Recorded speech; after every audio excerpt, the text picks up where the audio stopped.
Welcome, dear listeners. Today I bring you the story of a true genius, a man whose mind changed the way we understand the universe. He is none other than Sir Isaac Newton.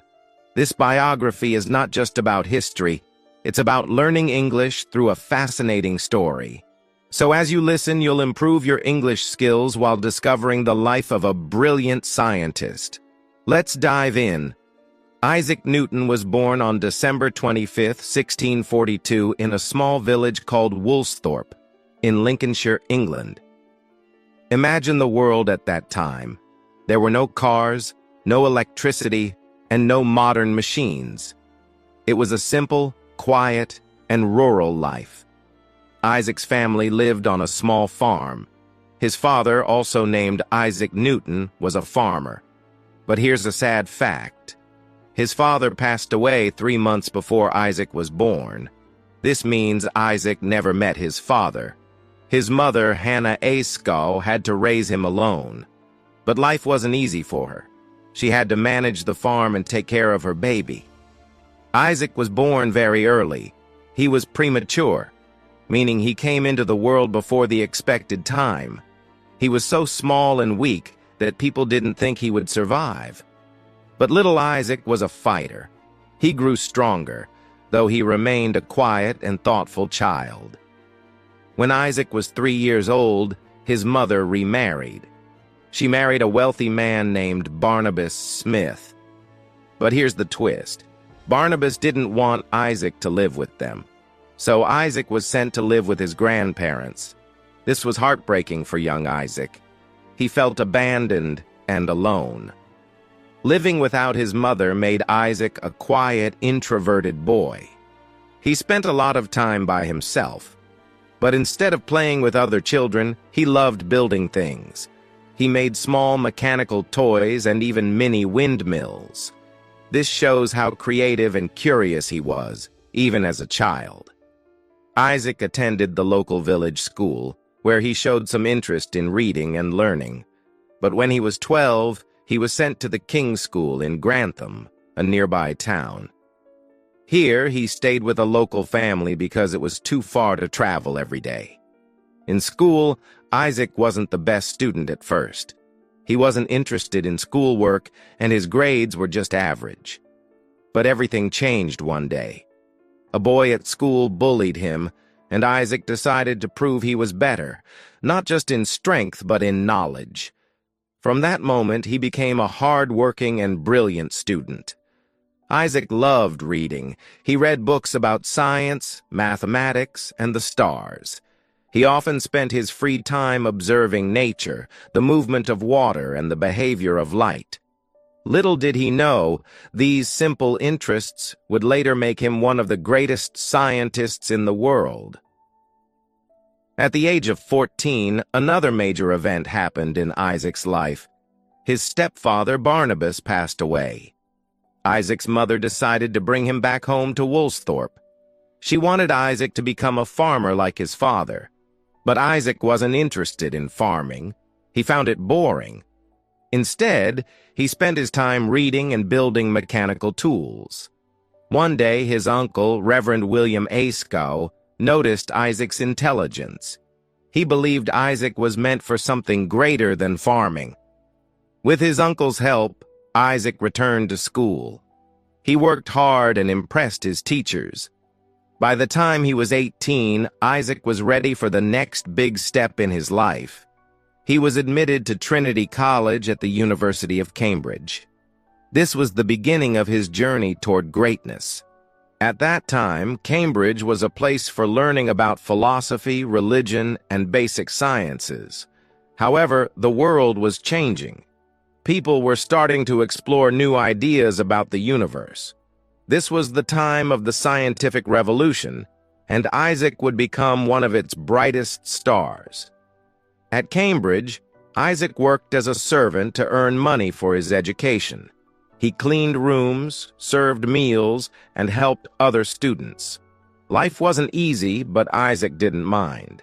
He loved learning and spent most of his time studying. His favorite subjects were mathematics, astronomy, and physics. He read books by great thinkers like René Descartes and Galileo Galilei. Isaac didn't just read these books, he questioned them. He wanted to understand the world in his own way.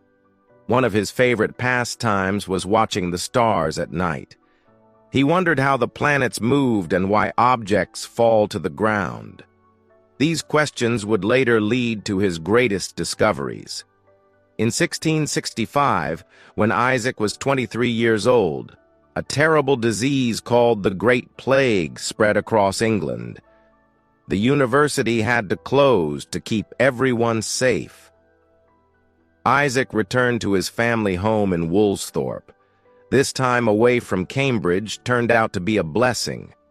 Isaac had more time to think deeply about the universe. He called this period his Year of Wonders, and for good reason. While at home, Isaac conducted experiments. One day, while sitting under an apple tree, he saw an apple fall to the ground. This simple event sparked a big idea in his mind. He wondered, why does the apple fall down instead of going up or sideways?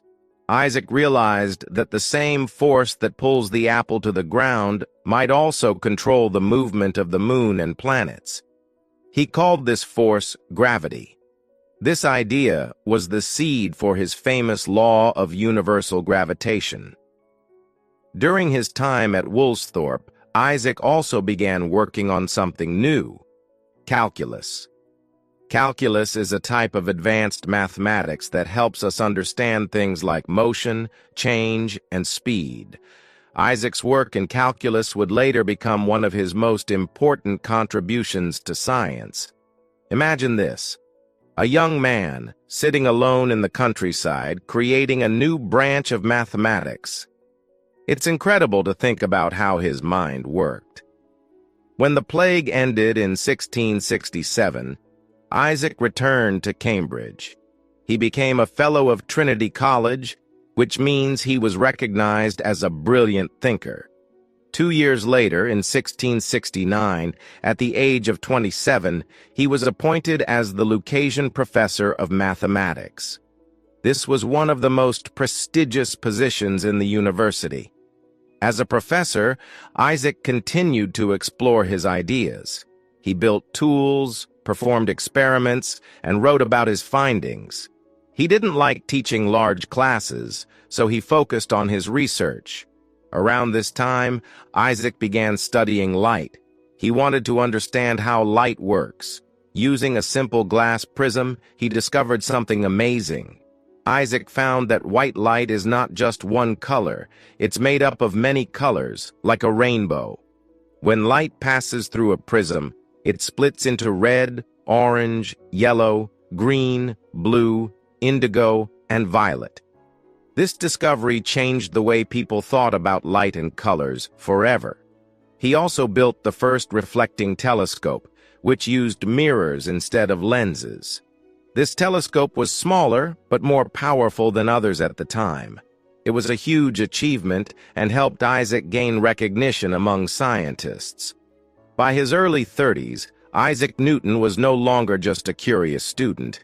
He was becoming one of the greatest minds of his time. His discoveries in gravity, mathematics, and light were revolutionary. People began to see him as a true genius. However, Isaac was not an easygoing man.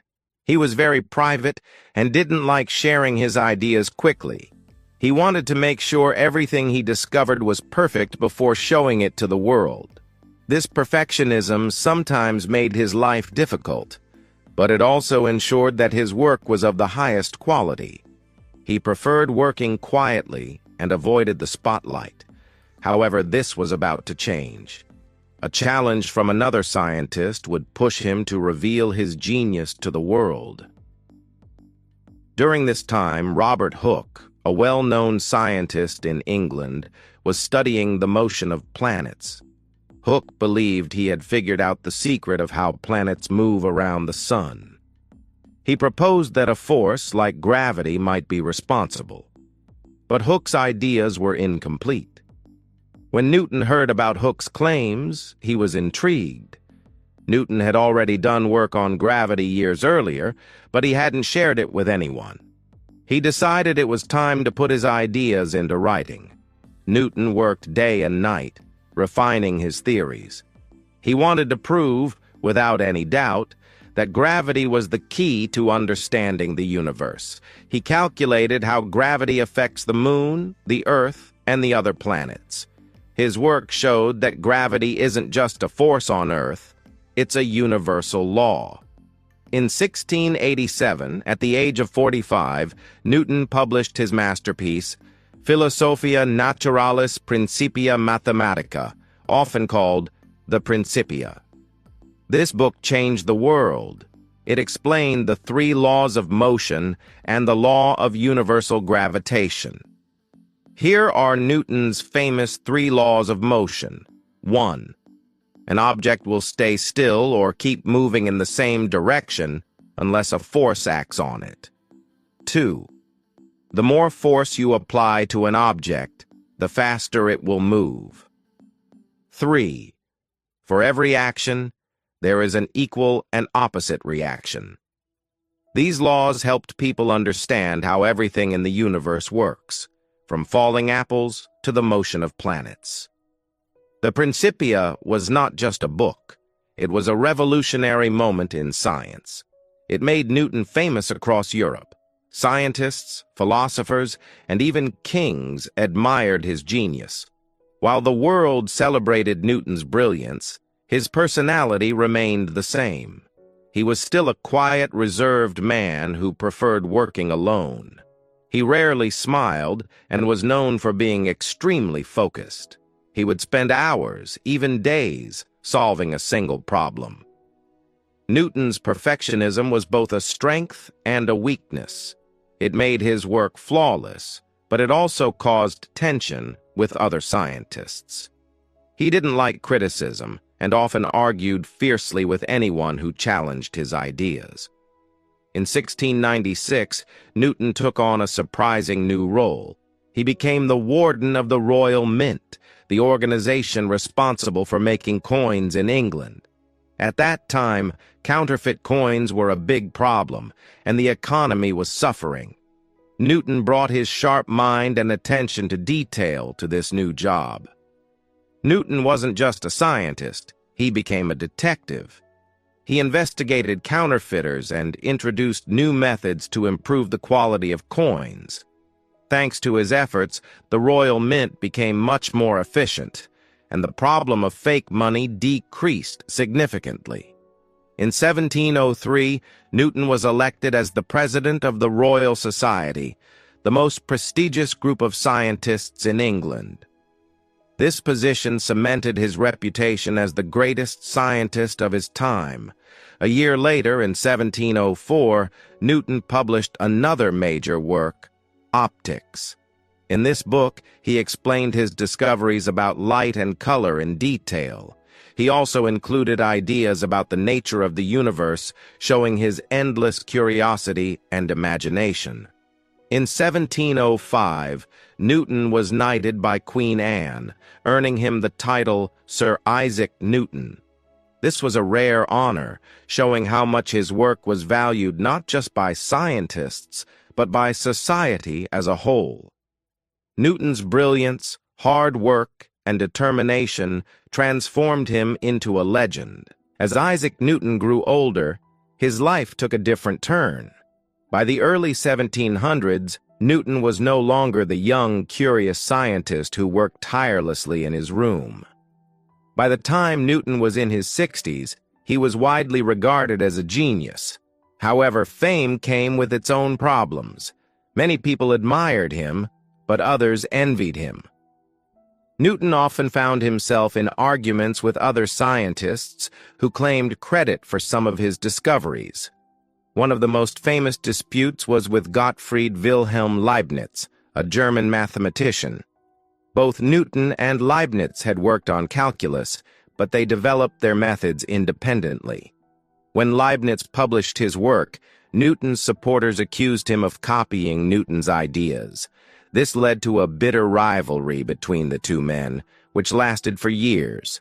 Newton's perfectionism and stubbornness made these conflicts even worse. He couldn't tolerate criticism and often spent years defending his work. While these disputes took a toll on his mental and emotional health, they also showed his determination to protect his legacy. In his later years, Newton became a mentor to younger scientists. Many people came to him for advice and guidance. Newton was happy to share his knowledge, but he also set high standards. He believed in hard work, discipline, and curiosity. One of his famous quotes was, "If I have seen further, it is by standing on the shoulders of giants." This meant that Newton acknowledged the contributions of the great thinkers before him. He believed that progress in science was a team effort, even though he often worked alone. Newton spent his last years living in London. He was financially secure and well-respected, but he never married or had children.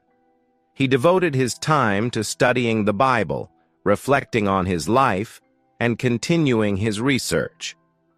Even in old age, Newton's mind remained sharp. He would often tell visitors stories about his discoveries and how he overcame challenges. He wanted young people to understand the importance of perseverance and curiosity. Newton passed away on March 20th, 1727, at the age of 84. His death marked the end of an extraordinary life, but his legacy was just beginning. Isaac Newton's contributions to science and mathematics transformed the way we understand the universe. His discoveries laid the foundation for modern physics, engineering, and astronomy. His laws of motion and gravity are still taught in schools today. Calculus became a critical tool for scientists, engineers, and economists. His work on light and optics revolutionized our understanding of vision and color. Newton's influence extended beyond science. He inspired countless individuals to think differently, work harder, and never stop asking questions. His life was proof that curiosity, hard work, and resilience can change the world. Isaac Newton's story is not just about science. It's about the human spirit. Here are some powerful lessons we can learn from his life. 1. Curiosity is the key to discovery. Newton's questions about the world, why apples fall, why planets move, led to some of the greatest discoveries in history. Always stay curious and ask why. 2. Hard work beats talent. Newton wasn't born a genius. He worked tirelessly, studied relentlessly, and never gave up, even when life was hard. 3. Failure is part of success. Newton faced criticism, challenges, and even failures. But he never let these stop him. Instead, he used them as motivation to improve. 4. Humility is strength. Despite his fame, Newton remained humble. He acknowledged the contributions of others and always credited the giants before him. Today, more than 300 years after his death, Newton's ideas are still shaping the world. Every time we launch a rocket, design a machine, or study the stars, we are building on Newton's legacy. His life reminds us that one person, with determination and vision, can make a difference that lasts for centuries. Newton's story is a reminder that greatness doesn't come easily. It requires dedication, resilience, and the courage to think differently. Let his journey inspire you to work hard, stay curious, and always aim for the stars. Isaac Newton's life teaches us one powerful truth. Greatness is not born, it is built. He was not born a genius. He became one through hard work, curiosity, and a refusal to give up, no matter how hard life got. Now think about your dreams. Maybe you want to learn something new, build a career, or do something that changes the world. Remember, every great journey starts with a single step. You don't need to be perfect today. You just need to take that step, work hard, and believe in yourself.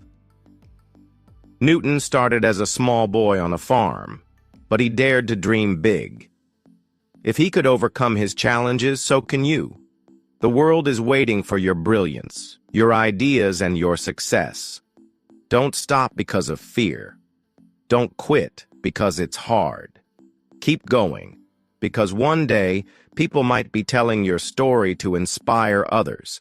If this story motivated you, if you believe in never giving up, hit the like button and share it with someone who needs inspiration. And don't forget to subscribe to this channel, because together we will keep learning, growing, and reaching for the stars. You have greatness inside you. Now go, take the first step, and start your journey. Your future is waiting.